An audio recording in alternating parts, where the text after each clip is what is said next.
Good evening. Welcome to American Islamic College Lecture Series program. We are really honored and delighted to have with us Dr. Debbie Almontaser. Am I pronouncing your last name That's correctly? fine. Okay. You're doing the Arabic version, which is always a treat to hear. But before we begin, I just wanted to direct your attention to the forms that you have in front of you. You'll find a feedback form. Please fill those out. That will help us to improve, and we love to hear your suggestions. You'll also find a donation card. If you are able to contribute monetarily, we greatly appreciate it. It will help us to continue to offer these types of events for free, which is something that we love doing for the community. And now, without further ado, we will begin. Again, we have with us Dr.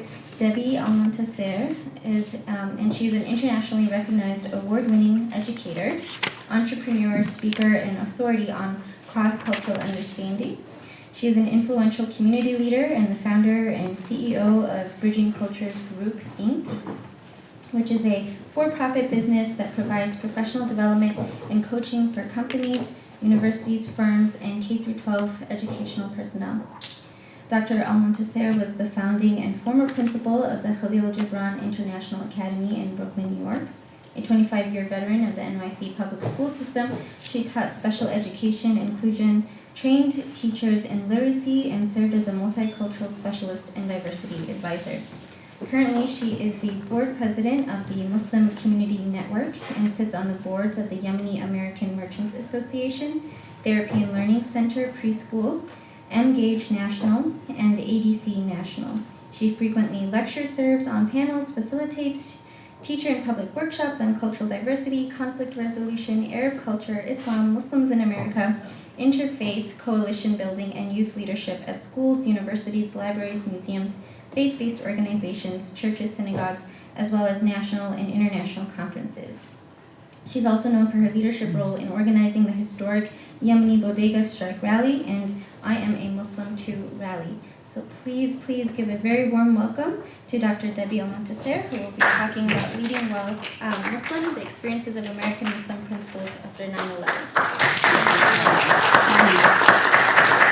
Thank you so much for that introduction. Assalamu alaikum wa rahmatullahi wa barakatuh. I am really honored and humbled to be here this evening. My apologies to those of you who got here before me. I had no idea that Chicago had bad traffic, so I learned the hard way today. But you all forgive me because you've been stuck in it, and so you can relate to the experience. First, I just want to thank the folks at the American Islamic College. I was so impressed when I learned about the college. I had not known about it. I just learned about it recently, and I was like, mashallah, this is so great that such a university actually exists and that it's, accredited and it's been here for a while.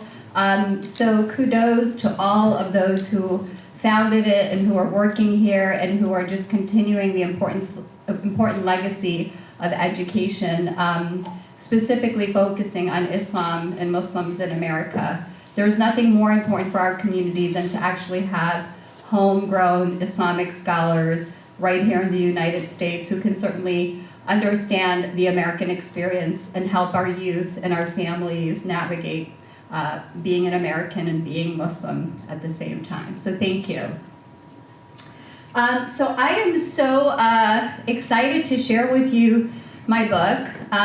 It's been quite an interesting couple of months since the launch in January. I've traveled over 8 states.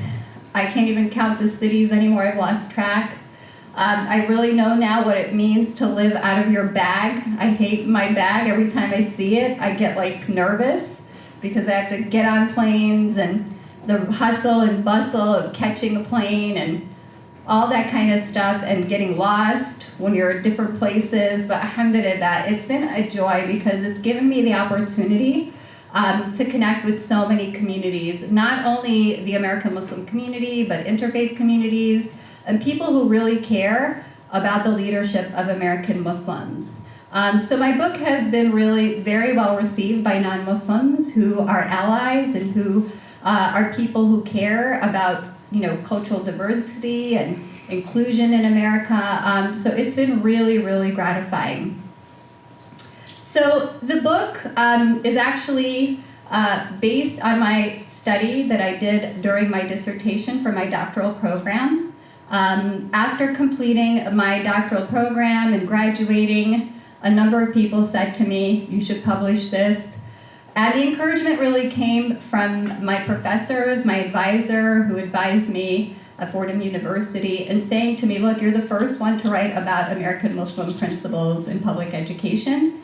Nobody's done this. People need to start having this conversation, and it's really critical and important. So alhamdulillah, I ventured into the publishing world, proposal, and all that kind of stuff. For those of you who published, you know what that's like. And so alhamdulillah, here we are. The book is actually about the lived experiences of 14 American Muslim principals. Originally, I had found actually 20 American Muslim school leaders across the United States. Sadly, only 14 agreed to participate. And the very reason that it was only 14 was because the other 6 were too afraid that they would be easily identified based on their experiences, and were too afraid to actually participate because some of them were the only ones in their whole entire state. And their experience was so unique that they thought it may then come back to haunt them. And so alhamdulillah, I was able to capture the experiences of 14 people. The 14 people consist of 6 men and 8 women. Within that number, there are 6 African American Muslims, which a lot of audiences, especially non-Muslim audiences, find it surprising that there are African American Muslims. 3 of them were actually women and 3 were men. There were 6 Arab American, ranging from different countries: Yemen, Egypt, Syria, Lebanon, Palestine. And then within those 6, 4 of them were actually women and 2 were men.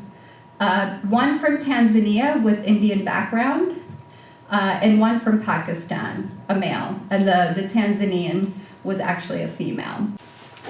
So what I wanted to do was basically look at the lived experiences of American Muslim principals serving in public schools in the post 9/11 world. And there were 3 things that I really wanted to know. And they were, I wanted to know whether or not the political discourse, the global events, and the media coverage of Islam and Muslims was affecting their leadership and spirituality. Now, you must be wondering, why did I include spirituality? For those of us in the room who are Muslim, we all know that Islam is a way of life. Everything we do derives from our spiritual grounding and our spiritual connectedness to Allah subhanahu wa ta'ala and what have you. So I really wanted to see if their spirituality was actually being affected or not. And that was something that was critical for me. I'm sorry. Sure. Just for context, what dates were the study? Oh, sure, Was I'll it get into years that. after, or you? Yeah, I will get into that. So, so I began this study actually in the fall of 2015. That's when I completed my literature review. What I did was I actually first looked to see if there was any literature on American Muslim school leaders in public education. There was nothing. I also looked to see if there was any literature on teachers in public education who were Muslim, and there was nothing. And so what I had to do was actually look at the experiences of other communities that have faced adversity. So I looked at African Americans, I looked at the Latinx experience, I looked at the Japanese American experience, Chinese American experience, Jewish and Catholic. And when I sat down with my advisor, he basically recommended that I should just stick to the Catholic and Jewish experience because he saw the commonality of bigotry that exists for all these 3 communities. Now, the bigotry that existed for both the Jewish and Catholic experience was when they first migrated here back in late 1800s, early 1900s. And when I started to really dig deep into that literature, there were things that I actually, encountered that I was saying to myself, oh my God, this is what's happening right now to the Muslim community. So the parallels and the similarities were really, really fascinating. And what we still see right now, sadly, is a rise of anti-Semitism, especially in the climate that we live in. But we narrowed it down because of that common thread of bigotry and the fact that we see bigotry and the fear of Islam and Muslims, which we call today Islamophobia, made the most sense. And so all of that rich, literature review that I did is still sitting there. I'm thinking about going back to it and writing some kind of article to capture some of the interesting information that I had captured. So the interview started in the fall of 2015, and the follow-up interviews were actually in the spring of 2016. And I traveled nationally because these people were all over the country. And what was really interesting in the follow-up interview that I did, each and every one of these school leaders talked about Donald Trump. They were all terrified of the fact that he was saying if he became president, he would do a complete shutdown of Islam and Muslims in the US.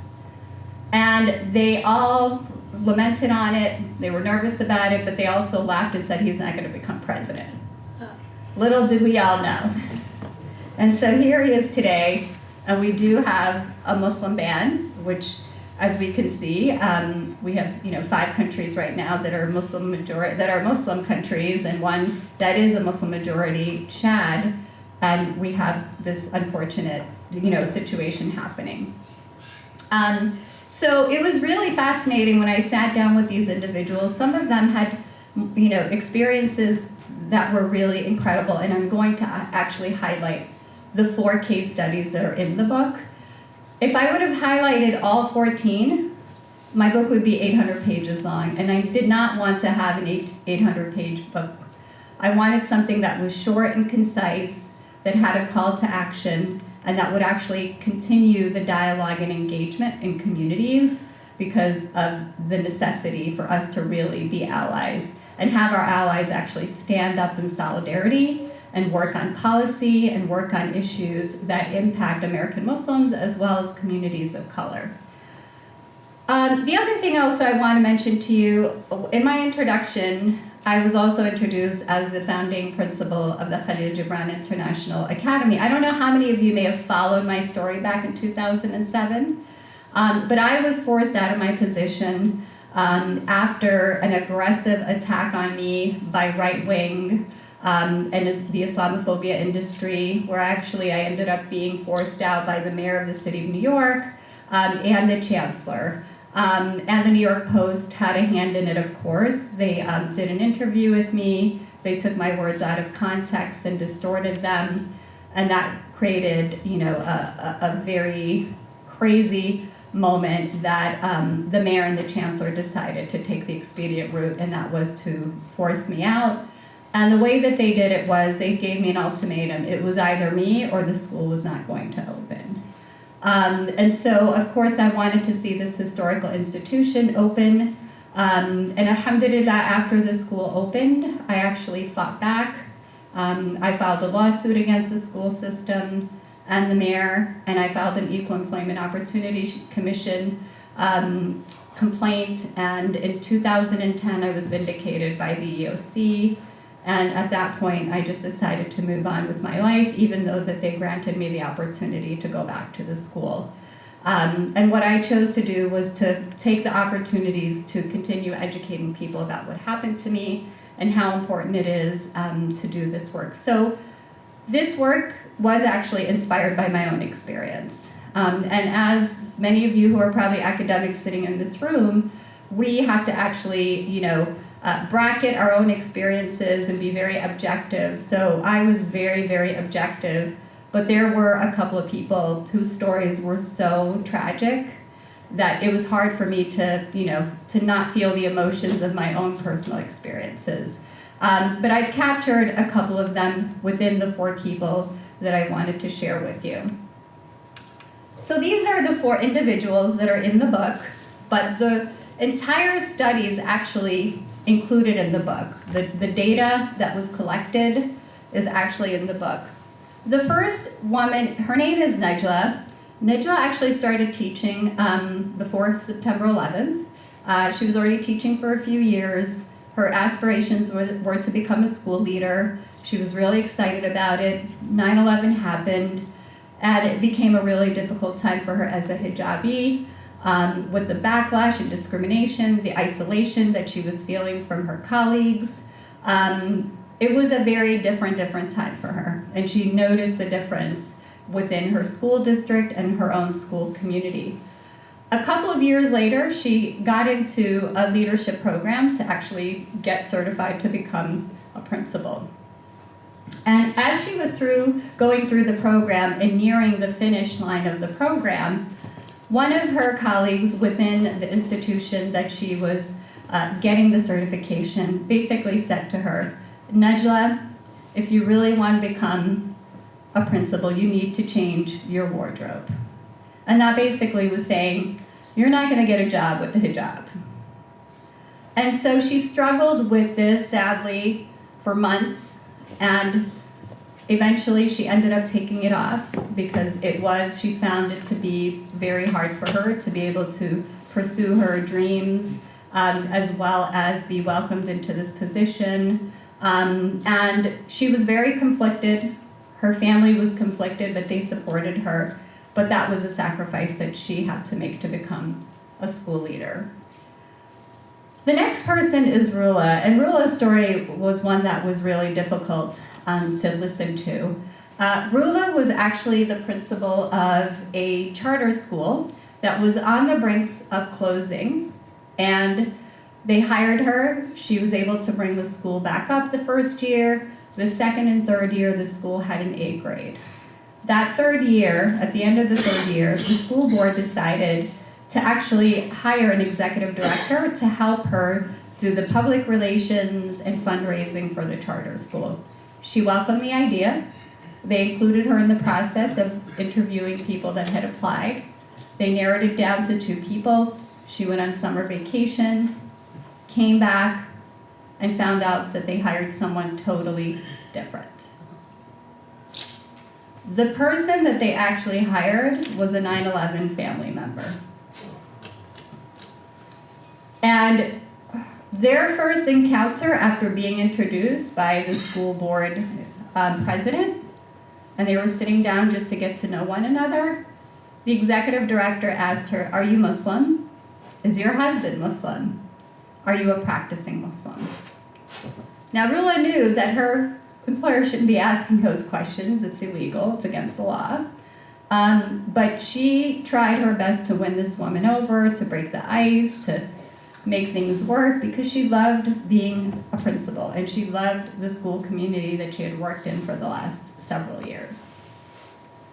But sadly, this executive director was not interested in being her friend and embracing her and making her feel like she's a valued member of the school community. And literally spent the entire school year belittling her, making her feel inadequate, and taunting her with microaggressions that were targeted to her Islamic faith. An example, she decided to bring Italian sausages to school, and she, in the main office, started giving them out to all of the staff. And then she walks over to Rula and she says, "Oh, and you can't have this. You have no idea what you're missing." And then walked away in front of the entire staff. So a number of other incidents happened that you can actually read in the book. But what ended up happening with Rula was she attacked her professionalism as an educator. She made her feel inadequate and constantly told her that she was not good enough. And that was really the breaking point for Rula, that she ended up one day, after being humiliated in front of the staff, she fainted. She ran out of the conference room, went into her office and fainted. She was taken out by EMS, hospitalized for 2 weeks. The school executive director didn't check on her. The school board didn't check on her. She came back to work. She sent the school board an extensive letter chronicling what the school year was like for her. And she didn't hear a word from anybody. At the end of the year, which was customary for her, was she would receive a letter from the school board inviting her to come back the following year. That year, she did not get a welcoming back letter, but a termination. And what's really even more devastating is that Rula was then diagnosed with seizures for life and has to be on medication for life for seizures. And it was because of the physical and emotional duress that she was under from this experience. I did not meet Rula until 2 years and 7 days after that experience. I wish I had met her 8 days earlier because I could have helped her get a lawyer. She could have filed a discrimination claim against the school board, the executive director. In her state, they had a 2-year window to file a claim in court. Sadly, we missed it. So her story is one that's really devastating to hear and hard. It was hard for me. Her interview, the first one, lasted 6 hours. And there were moments that she was having melting, she was having a meltdown. And I would say to her, you know what, we don't have to continue today. And she's like, no, I want to do this. And it was literally the first time that she had spoken about it since the very experience itself. And found it to be the most therapeutic thing to actually be able to tell her story.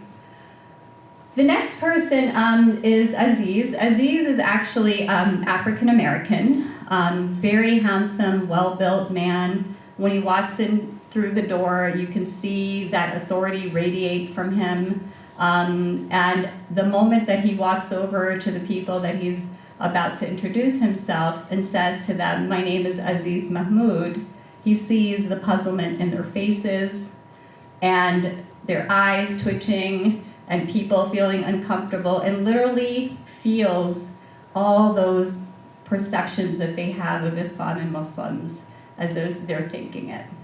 And all of that authority that he walked in through the door with, just feeling it really dissipate. And so this was his experience every time he met new people. His story was really interesting. He runs a high school. Rula School is also a high school, and Nejla was actually an elementary school. Nejla is Arab American. Rula is the woman from Tanzania.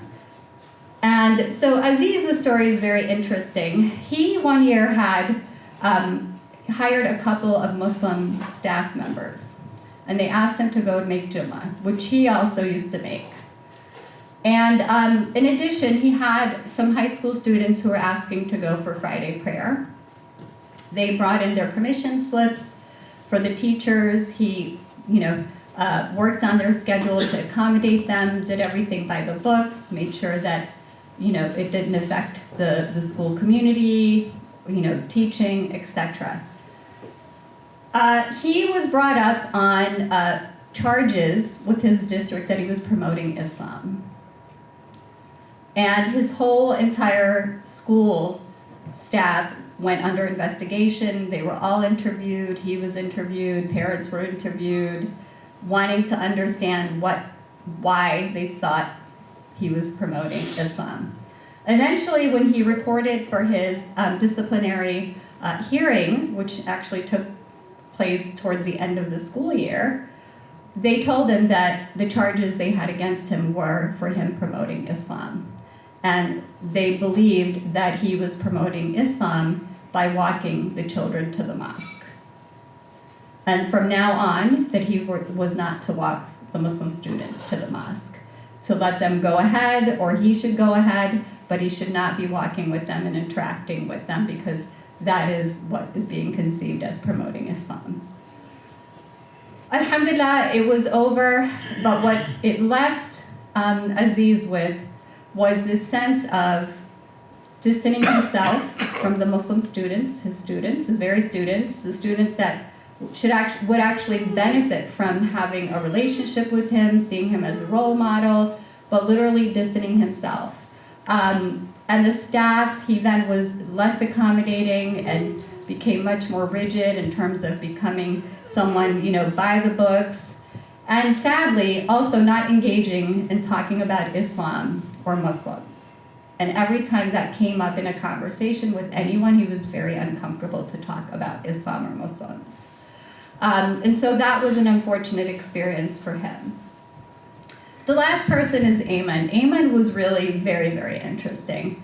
When I contacted Ayman to be a part of the study, and he's from Pakistan, he said to me, "I'm not the kind of Muslim you want to have in your study." And I'm like, "What do you mean you're not the kind of Muslim?" He's like, "Well, I'm not practicing, I don't pray, I don't fast, I don't do anything.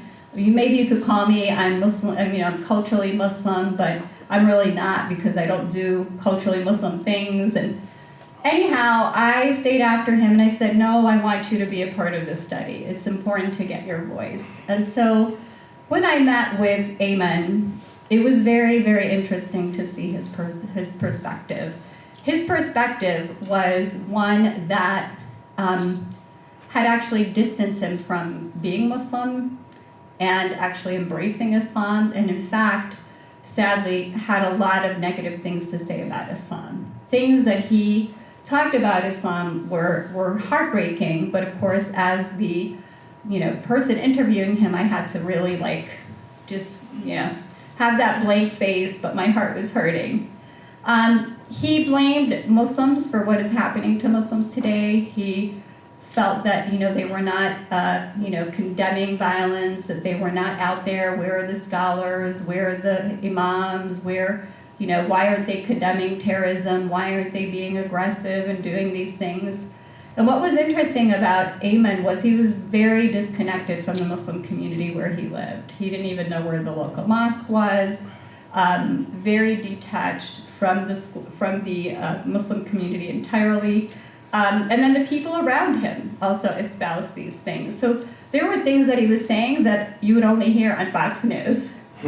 And so it was really, really hard to listen to him. And after I completed my dissertation and graduated, I thanked all of them. Then I sent him a 2-page list of links to see where all of the condemnations have been made internationally and nationally by American Muslim leaders and organizations who are, civically engaged and standing up for Muslims and Islam in America. And I didn't hear back from him, but his experience was very, very unique to add to the experiences of the other 14 in this study, and felt it was really important to include him. So now talking about the emerging themes. Now for those of you who are academics, my conceptual framework that I used was political spectacle, which is a theory that was developed by Murray Edelman. And he believes that everything that exists within a society is a political spectacle when you have two opposite views colliding. And so, for example, what we saw, during the Obama presidential race, right?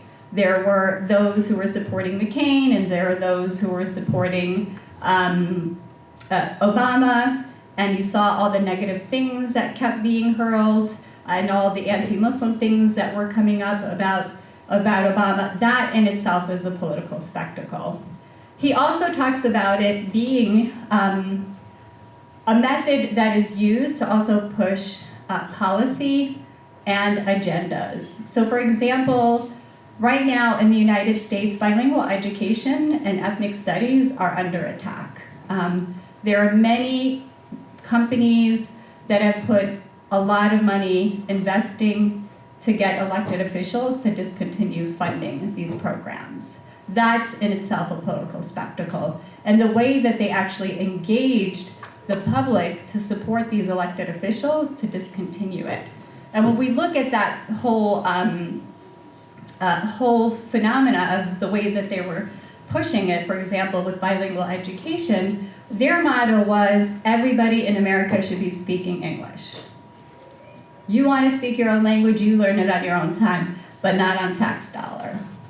And that was the push, and sadly, California lost some of its bilingual programs, Arizona lost some of its programs, and also in New York we lost them, but now we're regaining them. So this is just to give you an example. Another political spectacle within higher education is the attack on academic freedom. We've seen that a lot with Islamic studies and political scientists who basically talk about Middle East and what have you, and how that plays out in the attacks that many of these academics face.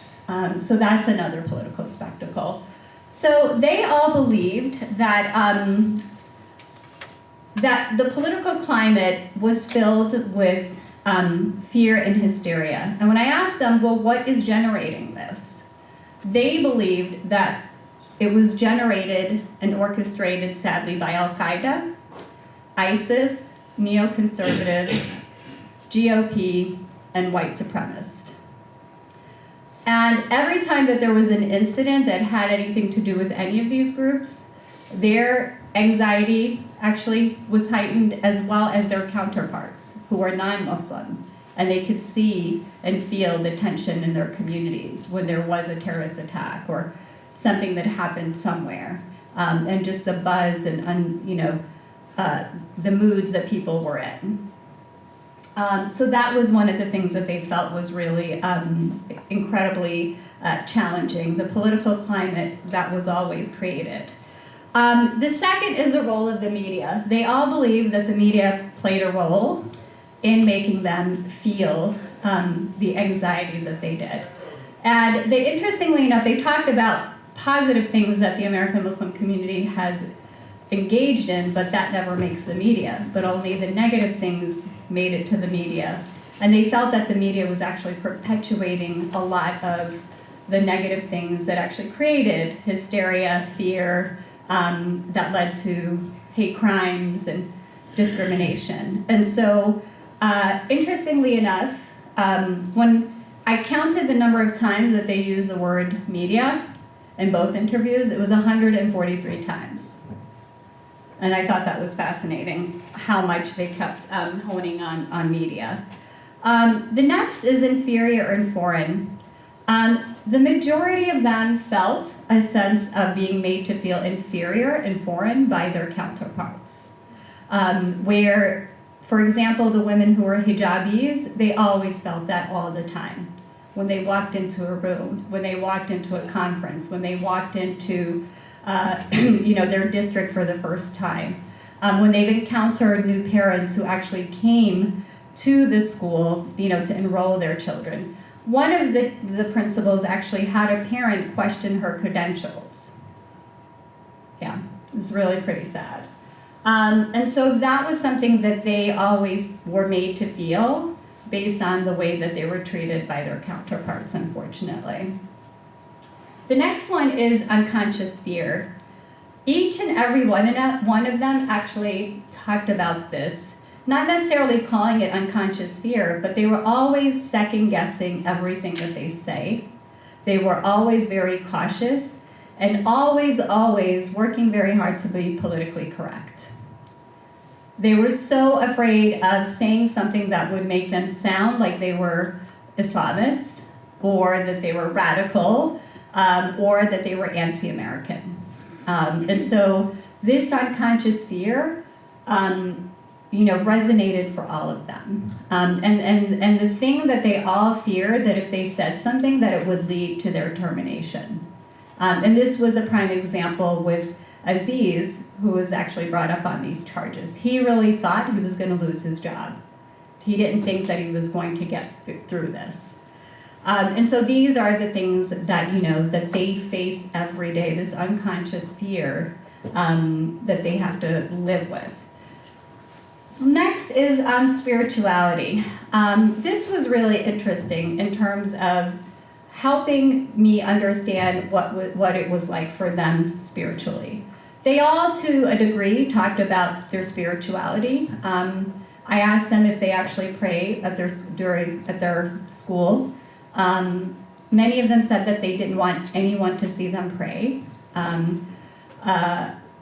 Of the 6 men, only 2 actually attended mosques, a mosque, the others did not, and were too afraid to actually ask for permission from their superintendents to go. One principal in particular was a gentleman who worked in an inner city school that had a high crime rate. And his biggest fear was if he left the building to go to a mosque and one of his children were to be shot from a school window, he was more afraid of him making the headline and not the child who was shot. Child shot while principal at the mosque. That's what he feared the most. One gentleman in particular who actually grappled with the fact that he was missing Friday because it's an obligation, was actually able to find a mosque within his state that actually live streamed the Jummah. And he, every Friday, for a half hour, would tell his secretary that he was going in his office. I always get emotional telling his story because it was really beautiful. He would tell her that he was going into his office and she's to only knock on the door or call him if it was an emergency. And he would put on his television set, watch the khutbah, roll out his carpet, and make his Jummah prayer, which is really, really beautiful, but at the same time sad, right? This country was founded on the basis of people wanting religious freedom, and yet this man can have his religious freedom to actually go to his local mosque and pray.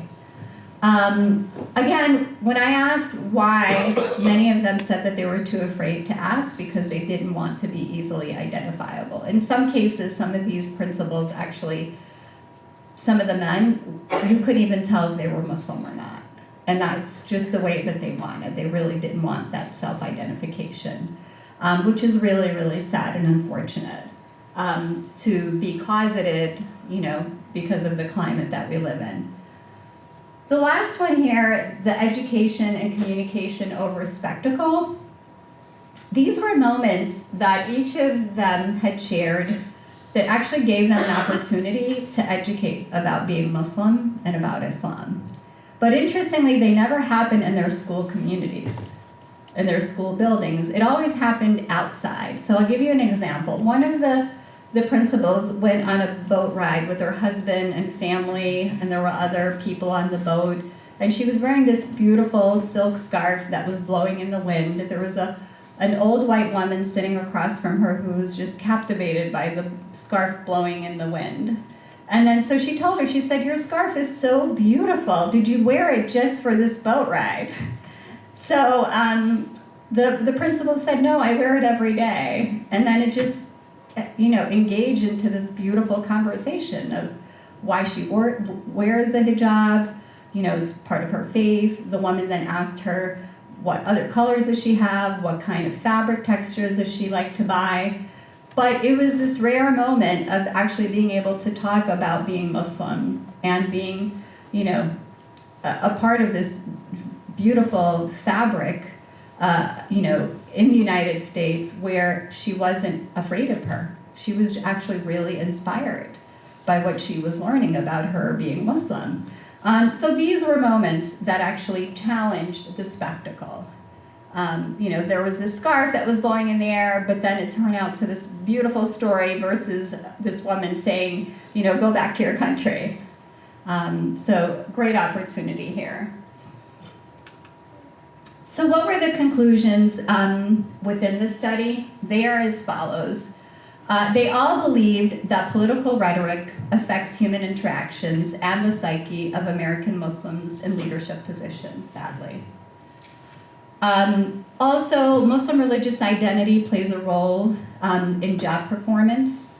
As I mentioned, Aziz, the moment that he mentioned his name to a new group of new people, he felt different and foreign and inferior, as well as some of his other colleagues. American Muslims continually forced to recognize the status of the other. Many of them always were feeling the other, sadly, because of who they are and how they identify.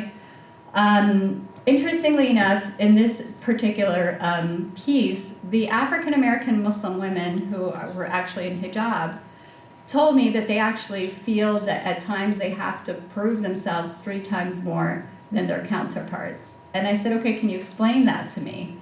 And their response was, well, I'm Black, I'm a woman, and I'm Muslim. These are the 3 challenges that I have, that I feel like I have to prove myself 3 times more. And that was really interesting to hear that. They believed that political correctness was vital to their performance as principals in order to get through the day, the months. In addition, American Muslim principals, especially those who are female, experience a strong sense of judgment and discrimination because of the fact of how they identified wearing hijab. So what are the recommendations of the study and also the call to action within the book? The need for more studies on American Muslim educators in public education. I mentioned earlier that there isn't a body of literature on this segment of our community and the need for it in order for us to be able to better understand the community and for, policymakers, et cetera, to actually be able to understand the experiences of our community. Also the need for research that provides Muslim educators with support and encouragement to seek principalship. It's outrageous that I only found 20 in the United States in public education. There needs to be more encouragement from universities, from school districts, even from within communities where teachers are actually, teaching, Muslim teachers teaching in public education, the encouragement for them to climb up the ranks and become school leaders is also needed. The importance of workshops focused on Muslims in America to encourage dialogue among school communities. Right now, I don't know how many of you are following, but there's been this picture on WhatsApp and on Facebook and in other places of a book that has a worksheet that has all of these Islamophobic things that is attached to a textbook being used in schools all over the country. And so if we had these kind of workshops in school districts, we would have the very people that are actually sitting there deciding what book to order know better not to order these kinds of textbooks. So that's really critical that we have school districts held accountable to make sure that they have workshops for their staff on all levels. Curriculum, including the study of Islam and Muslims in America, really important. There are many ethnic studies that are out there. There is a variety of literature, but it just needs to be something focused, and the school districts need to be deliberate to actually incorporate it in their curriculum mapping. Partnerships with other organizations that conduct professional development and presentations on Islam is really critical. Next, a national organization of American Muslim principals and assistant principals. One of the questions that I asked them was if there was some kind of support group or an organization, would they be a part of it? And they all actually welcomed it. Some of them actually said, interestingly enough, that it would, if it became public and their names were listed, that they would feel very uncomfortable. But if it was something that did not include people's names and actually was able to conceal their identities, that this perhaps would be something that they would welcome. One in particular asked me if I was going to be a part of it, and I thought that was an odd question, and I said, well, can you tell me why? He's like, no, I don't want to tell you. And I'm like, no, I really want to know. And he said, well, if you were, I'd be very nervous too, especially after what happened to you, and I just don't want to have that tenuous connection and then, get attacked. So I was like, this is very interesting. I said, no, I promise you I won't be a part of it. But the idea was floated to all of them. I hope that they will organize and come together and do something. And so the last one is policy. Policy that allows American Muslim employees to attend religious services on Fridays. I grew up in Buffalo, New York, and I remember in the public school system when I was there, My Christian counterparts at 1 o'clock used to be bused to their local church for religious services every Wednesday afternoon. And they were there for the whole entire afternoon, from 1 o'clock till 3 o'clock.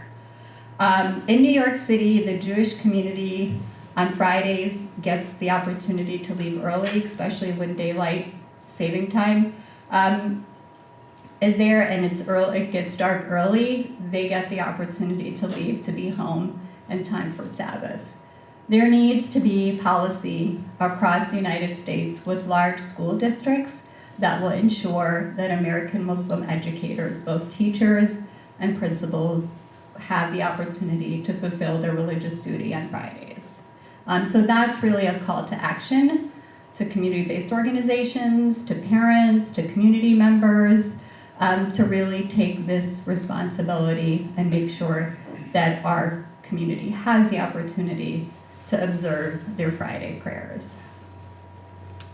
And that is it. Thank you all for being so attentive. We'll open up for questions. Do you have the mic, Missy?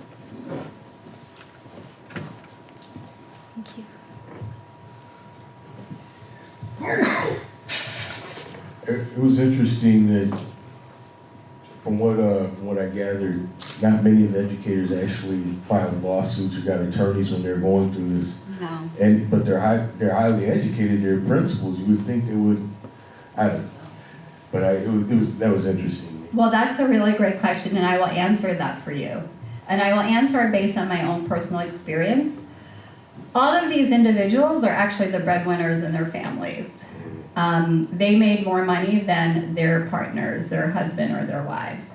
And so that was always the one thing that kept them back from actually challenging the status quo. In my situation, right, I wasn't the breadwinner when what happened to me happened to me. My husband was. I made pennies compared to what he was making.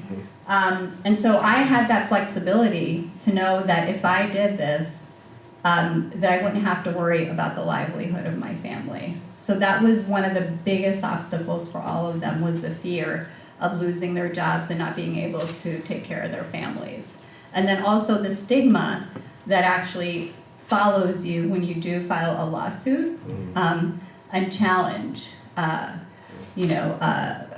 institution. Yeah. Thank you for that. I guess it's obvious, but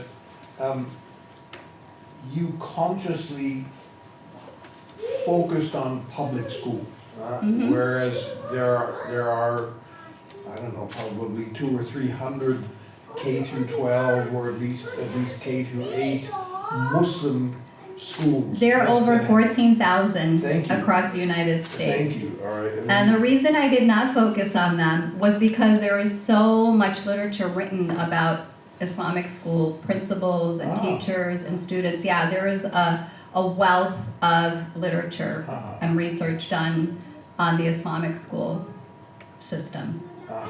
And so, yeah. And of course, their principals in those settings are not dealing with the same challenges. No, not at all. And in fact, what's really interesting is, so in one of the principals that was in the study had actually left the public school system and actually relocated to Dubai to actually work there. And her experience was totally different. Totally different. And many teachers also, I've known a number of teachers who actually were not happy or comfortable in the public school system, and actually left the public school system to teach in an Islamic school. Yeah. And it was a very different experience because they were among community. Simply because your title could suggest a broader, leading while Muslim. All these principles at Muslim schools are also leading, but it's a very different context. Oh yeah, very different, very different. The title was really played on the whole thing, driving while black, that whole thing. So the whole thing with Muslims, I've heard, what's his name? I'm forgetting right now. a prominent leader, Mahdi Bray, he once said, you know, I don't, you know, it's like you don't drive while you're black and fly while you're Muslim. And I was like, oh my God, that's so sad to hear this. But this is the reality, right, for our community. And it was, you know, the publisher said, we'd love for you to consider this. And I was like, this is really catchy. So we went with it. Yeah. Yes. Thank you for your presentation. Thank you. Interesting. And mine is more of a comment. Sure. Than a question. That the recommendation that you had are really, you can do well, but I always believe that if we want a change, we cannot change the world outside us. So let's look inside. What we can do as Muslims. For those who are in a leading position, I think they should be empowered to do something for themselves. I'm not sure what, but to be proud enough to seek support from the community that they live in. For sure they have supporting Islamic centers or CARE or MLFA. I mean, now we have all these organizations that why do they leave themselves like living the agony individually? You know, as Muslims, I should be proud of who I am, my identity, and actually I have a mission to living in this country. I have a mission, living with a mission. So, and in the Quran, so many examples of a Muslim when they are in a weak, like in a weak position, when they are in a leading position, so they can see all these examples to empower themselves. So they know, even if they are living through a hard time, it is considered part of the sacrifice that a Muslim is doing as a price for being or owning that faith. You know what I mean? So to conclude, it's just we need maybe something added to the recommendation that to empower, open a space or a room for those who are leading as Muslims to be empowered. Well, the objective of the book is to actually do that, right? It's bringing all of this, you know, this data and this information to the American public to see the struggles that American school leaders and teachers in public education who are Muslim are experiencing, to start that dialogue, to build the allyship. This is not just a job for the American Muslim community to support them, but the general American public. Our white allies, our African American allies, our Latinx allies. This is a dialogue that needs to happen of how do we support vulnerable communities and make sure that what's happened to the few in the book doesn't happen to other individuals. So I hope it inspires you to actually now be motivated to be a supporter and an ally. I know the Chicago school system has a large American Muslim student body, probably teachers and principals as well. And certainly a great opportunity to learn from this. I can talk about, I came from Michigan, we have like schools like the huge population or the majority population are Muslims who have now Friday prayer time. People can go for, or they can hold actually the prayer, the Friday prayer inside the school itself. We have the supporting board of education. So, yeah. That's great. Yeah. Okay. Other questions? Yes. I want to say thank you. This was a great inspirational information and your recommendation. Especially I have one question about the policy. How to bring Friday prayers. What can we do? How can we influence the policy? Absolutely. So one of the things, it all depends on your township or your city's charter in terms of how they actually establish laws. So for example, for us in New York City, the way that it works is that whatever policy people inspire to want to create or change, it goes through our council, our city council. So you get a few city council members to actually take it and sponsor it as a bill. And then they, within their own committee, they vote on it, and then they bring it back to the larger city council, and then they get the larger city council to vote on it. And then what ends up happening is then they present it to the mayor, who has a choice to either accept it or veto it. And so this, for example, for us in New York City, was the process that we used for the Muslim holidays. We were able to instrumentally get it approved by first getting on board the city council. The first mayor that they presented it to, he actually vetoed it. And then when his term completed and a new group of people who came forward to be mayoral candidates, we presented this to them and they all were like, we want the Muslim vote, we're gonna give you the holiday. So it's really depending on what your township or your city charter is in terms of how policy can be implemented. Yeah, Great. thank you. That means work with your local government. Oh, yeah. They have a very important role in this, right? And, you know, there are a lot of states right now that are pushing culturally relevant education or responsive education that is basically looking holistically at the very children and the school community to address their social emotional needs, including something like their religious experiences.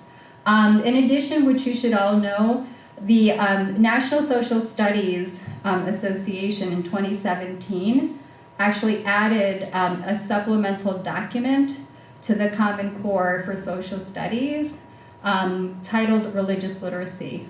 And what this supplement is actually encouraging social studies teachers to teach about the various religions that are sitting in their very classrooms to mitigate the bullying and bigotry that exists in the school system. I don't know how many of you were following after the presidential race, the Southern Poverty Law Center hate crime and incidents that they were tracking on their website. Sadly, what we saw from that was the two highest numbers were actually in a K-12 school system and the higher university and college university had the highest number of incidents from anywhere else in society. Pretty startling, yeah. Just want to echo thank you and support you and reward you Thank for you. this work and the tour you're on. I work for a civic leadership development organization for teachers, mostly in the public education system. So I get to work with a lot of teachers across the U.S. And I have a couple questions. One is, how well do you think these issues facing Muslim Americans in the public education system are viewed as like not just a Muslim issue, but as like a systemic issue for all students in the system? And then also, from the study, how do you think this has impacted the students of these Muslim American principles, if you got any insight on that as well? Oh, absolutely. In the case of Aziz, when I was telling you that he decided then to distance himself from Muslim students, that is a missed opportunity of actually having somebody of your faith background to be a role model for you, a support for you, and being there for you to talk, when you need to talk as a student. That was a very missed opportunity. And in fact, even throughout, school systems. Like, I'll give you an example of a school in New York. It was a high school. The students actually decided to do an MSA. And the principal was very welcoming, and he said, this is great. And he actually had a teacher who was actually Muslim, and he asked her if she would actually be the supervisor for this MSA. And all the activities were actually after school. And so the students went to her and basically said, we want to actually have our daily prayers. Can you advocate for us to have a classroom and be able to make our prayers? And she was too afraid to go ask for that. So the kids ended up calling me, asking my advice, how should they address this? And when I asked them, why did she tell you she didn't want to? And they basically said that she was worried that she would actually, put herself in a situation that could cost her job. And so what we ended up doing with this school was basically, I called the mayor's office and I talked to people there who are connected to the school system, and then they were able to actually have a conversation with the district for that school and work it out. But it was really sad that she was too afraid to ask for this. In fact, today, someone who actually heard me speak in Dallas was so inspired, and he actually grew up here. And he went on my website and saw all the places that I was coming to speak. And he called a childhood friend of his who's actually a teacher in public education, right here in Chicago. And he was like, you have to go, this is such an important book, you have to meet her, this is so important and it's inspiring. And his friend basically said to him, I think I'm gonna pass because I really don't want to associate with anything that has to do with Islam. I'm really good, I don't have any problems, I don't have any issues. It was really sad to hear that. And like, he called me back and he was very upset. He's like, I can't believe this. Why would he say this? Why would he feel this way? And I said, don't be mad at him. This is what majority of the people in my book were feeling. And the other important point that I want to point out is that the leadership experiences that were faced by these individuals in public education are also being faced in the private sector, the corporate sector, the tech industry. I can't begin to tell you how many people who I've encountered at book events who've actually shared personal stories with me. Or when I was doing the research, who also shared with me personal stories, who were asking me simply, what are you studying? And I would share with them what I was studying. One woman in particular who actually worked in corporate America, not hijabi, her name didn't really sound Muslim, she's of South Asian background. On two different instincts, her CEO at a boardroom meeting sat there saying Islamophobic things, and all she could do was just shrink in her seat and cringe as she heard all those things being said. And when she was telling me about this, I said, well, does anybody in your department know you're Muslim? She's like, no, I've never told anybody, and I'm nervous to tell people. I said, well, are there people in your department that you have like a relationship that if you told them they would be embracing and warm and support you? And she said, yeah, I think there are about 2 people. I said, well, you should share with them that you're Muslim, because the next time you're in that boardroom, they may perhaps interrupt any more Islamophobic things that are being said. So it's also incumbent on us to find those allies within our workplace and to get them to be allies for us. I don't know if that answered your question. Yeah. Okay, great. Thank you very much for your enlightening presentation. Jazakallah khair. I was just wondering, were any of the participants in your study a part of the union or a part of the Principals and Administrators Association? And if so, do they provide any support for those in this process? That's a really wonderful question. Thank you for asking. The majority of them were, except for the charter school folks. They were not. And there were a couple of charter school folks that were there, so they didn't have. But they all didn't have any faith in their unions. They didn't feel like they had the support. But I'm glad that you asked that question, because I'd like to share with you something that right now, inshallah, will actually catapult to unions. Last week, I actually was invited to do a book event at the American Federation of Teachers, which is actually the largest union in the United States. It has 1.3 million members across the United States. And the president actually invited me to do a book talk. And prior to the book talk, we got on the phone and she said, I just don't want you to come and do a presentation about the book. I want to know what we can do for our members. We have members who are Muslim.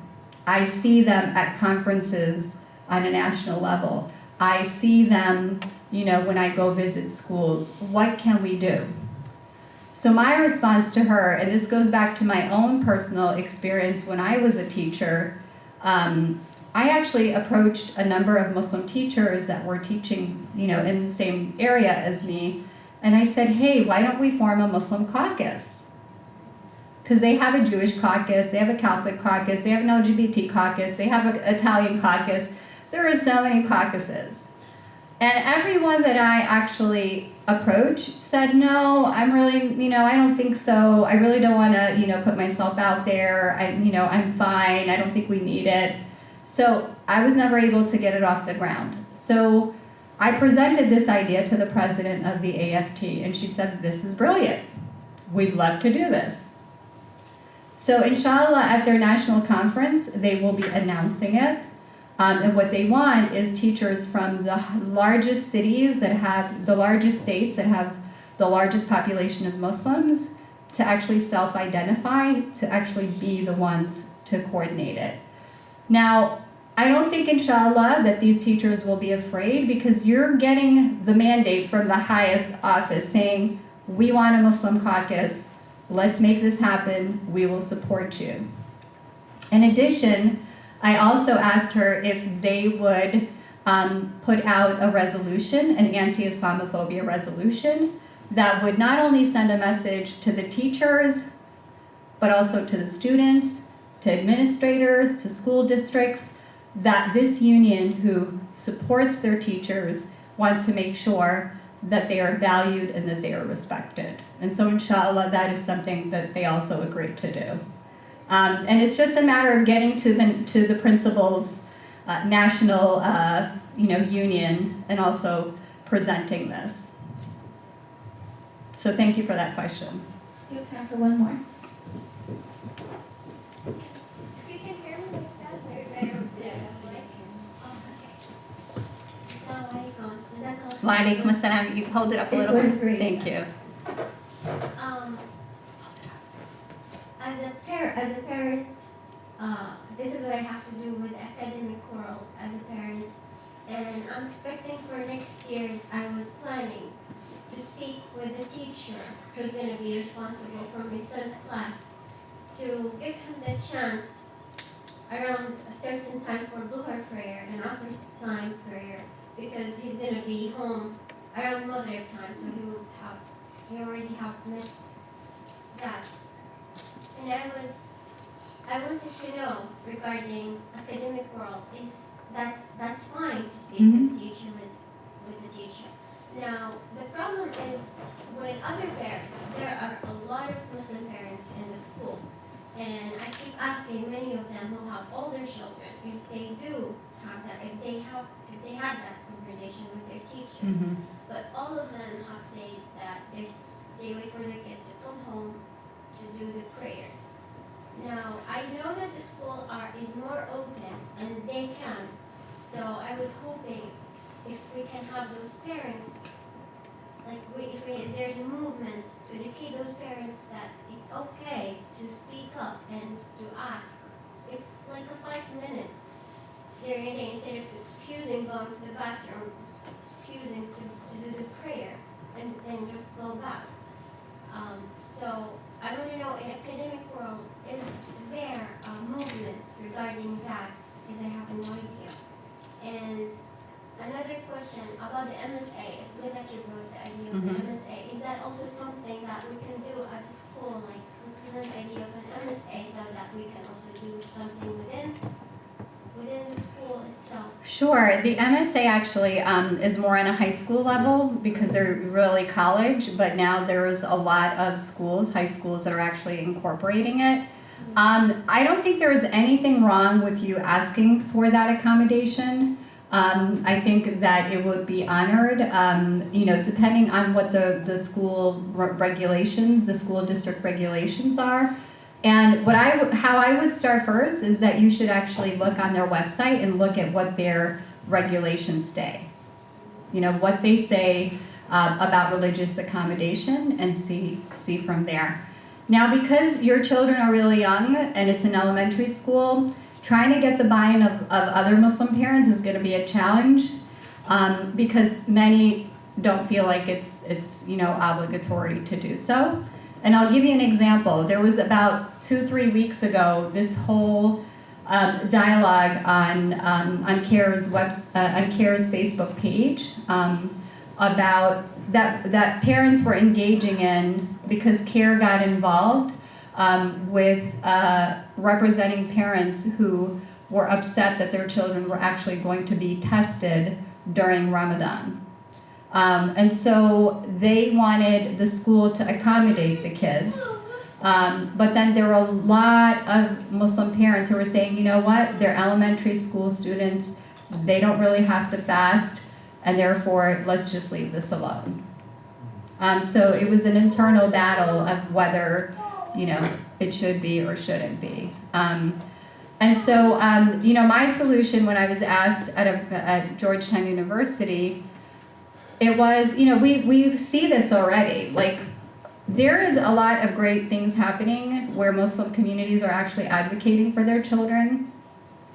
One particular district, and I'm forgetting where it is, actually brought to the attention of the school that they cannot provide their high school students their Regents exams. And so what the school decided to do was accommodate those kids and have them come after they broke the fast to take the exam. And that was a really beautiful story to see that. So there is ways, it's just a matter of the approach and the advocacy that parents do. And then the other thing that you should also be aware is within a school setting, students have to be supervised at all times.